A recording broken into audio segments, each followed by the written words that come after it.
Morning all of you. आज हम chapter 4 के अंतर्गत आपको सोचो और बताओ और उसके साथ साथ हमें ख्याल है ये आपको बताने जा रहे हैं। देखिए पेज नंबर 54 आपको निकालना है। तो देखिए सबसे पहले आपने बचपन में राजा रानियों की कहानियां अवश्य सुनी होगी। पहले राजा राज करते थे, राजा का कथन ही कानून होता था। आज हमारे देश में प्रजातंत्र या लोकतंत्र, प्रजातंत्र मतलब जनता का शासन है ना, लोक यानी जनता, प्रजा यानी जनता और तंत्र यानी शासन, अर्थात क्या हुआ प्रजातंत्र का शासन है ना। जनता अपने प्रतिनिधियों का चुनाव करती है और ये चुने हुए प्रतिनिधि देश के शासन का संचालन करते हैं। इसमें जनता की भागीदारी होती है क्योंकि वह खुद अपना प्रतिनिधि चुनती है। चुनाव होता है तो हम लोग वोट डालते हैं, हमको जो अच्छा लगता है कि ये अच्छा शासन करेगा तो हम उसी को वोट देते हैं है ना।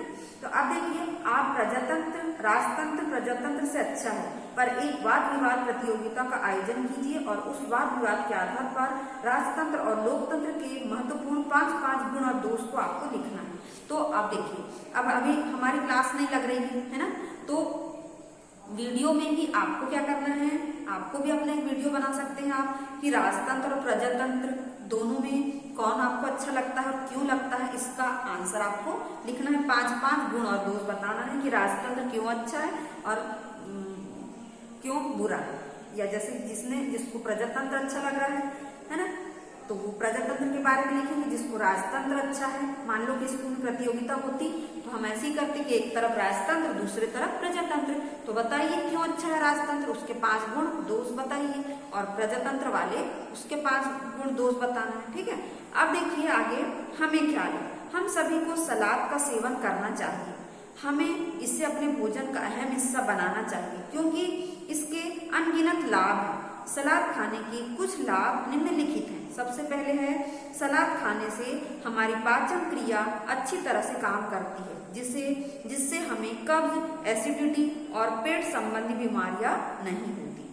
अगला है सलाद खाने से हमारी रंगत निखरती है, मतलब हमारी त्वचा क्या होती है, स्वस्थ होती है, साफ होती है और चेहरे पर झुर्रियां नहीं पड़ती।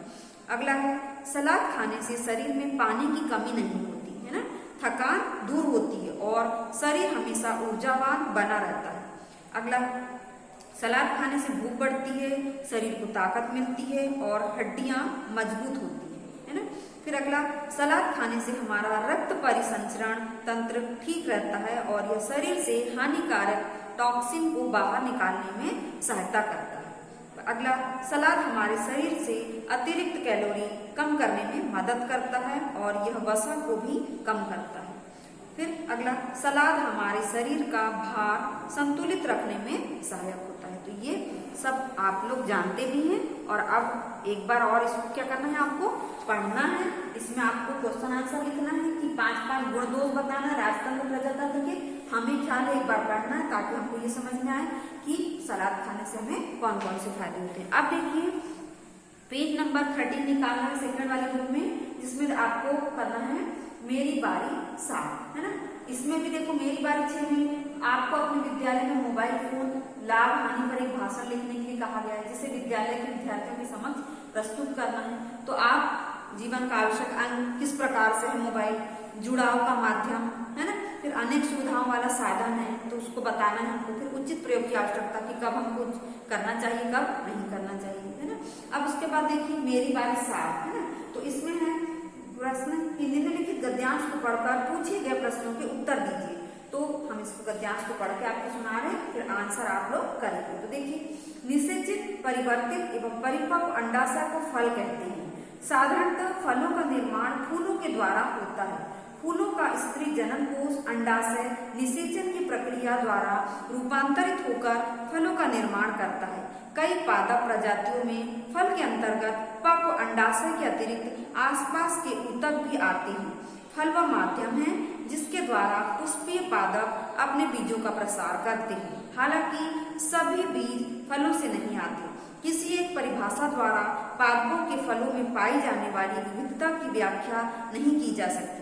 कुछ फल ऐसे भी होते हैं जिनकी उत्पत्ति फूलों द्वारा नहीं होती। फल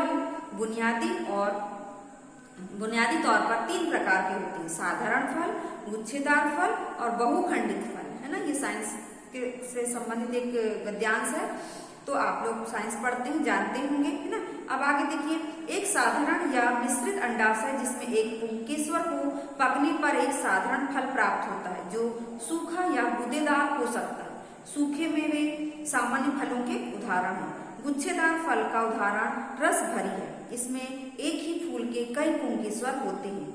अनानास, अंजीर, संतरे आदि बहुखंडित फल के उदाहरण हैं। ये सब एकल पिंड के रूप में परिपक्व होती हैं। अब देखिए पहला क्वेश्चन है इसमें, फर्स्ट वाला, फल किसे कहते हैं, है ना। तो सबसे पहली वाली लाइन, निषेचित परिवर्तित एवं परिपक्व अंडाशय को फल कहते हैं। सेकंड क्वेश्चन है, पुष्पी पादप अपने बीजों का प्रसार कैसे करते हैं।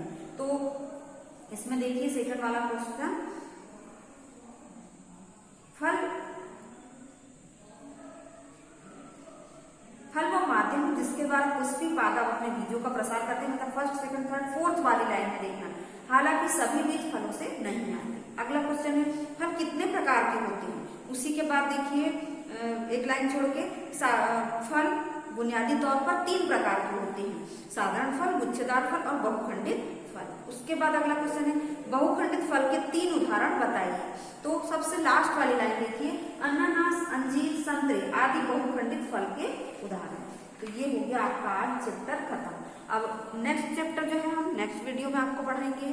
इसमें कुछ नहीं समझ में आया तो आप पूछ सकते हैं, और आज आपको सिर्फ प्रजातंत्र और राजतंत्र के गुण और दोष लिख के हमको सेंड करना है। तो आज की कक्षा हम यही समाप्त कर रहे हैं। धन्यवाद बच्चों।